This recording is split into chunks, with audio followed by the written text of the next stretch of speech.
হ্যাঁ, আসসালামু আলাইকুম। আজ আমি আসলাম চাঁদপুর জেলায়। তো এই চাঁদপুর জেলা হচ্ছে চট্টগ্রাম বিভাগের একটা অন্তর্ভুক্ত জেলা। এই জেলার এক পাশে রয়েছে কুমিল্লা এবং এক পাশে আছে নোয়াখালী এবং চাঁদপুরের পশ্চিমে আছে শরীয়তপুর এবং পদ্মা মেঘনা, তার সাথে আছে ডাকাতিয়ার তীর। তো আসলে এই চাঁদপুর না আসে নাই।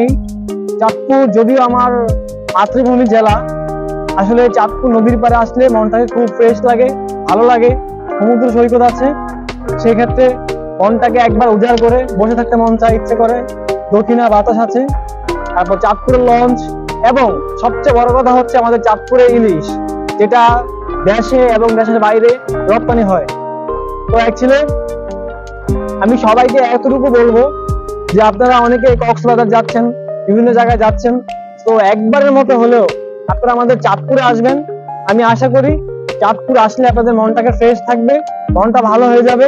কারণ এইটা এমন একটা জায়গা, যে জায়গার মধ্যে এখানে আছে পদ্মা, মেঘনা এবং ডাকাতিয়ার তীর। দেখুন আপনি এই জায়গাটা দেখতে পাচ্ছেন, এটাই মূলত তিন নদীর মোহনা যাকে বলা হয় যেটা। এবং এই যে জায়গাটা আছে, এই জায়গাটা হচ্ছে চাঁদপুর তিন নদীর মোহনা, যেটা হচ্ছে পদ্মা, মেঘনা এবং ডাকাতিয়া। তো এই নদীটা হচ্ছে এক ধরনের একটা মারাত্মক নদী। এখানে এই জায়গাটা এমন একটা জায়গা যেখানে এই বহুকালে লঞ্চ, বিভিন্ন ট্রলার, ইভেন নৌকা সহ অনেক কিছু চলে গেছে, যেগুলোর আজ পর্যন্ত কোনো খোঁজ খবর আমরা এই পর্যন্ত পাইনি।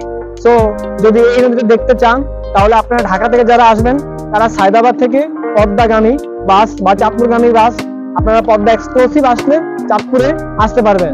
আর যারা লঞ্চে আসতে পারবেন, দেখা গেল সদরঘাট থেকে ডিরেক্টলি আপনারা চাইলে চাঁদপুরগামী এই ঈগল বা বোগদাদিয়া, ময়ূর 2, রকেট, এই ধরনের অনেক ধরনের লঞ্চ আছে, চাইলে আপনারা এখান থেকে আসতে পারবেন।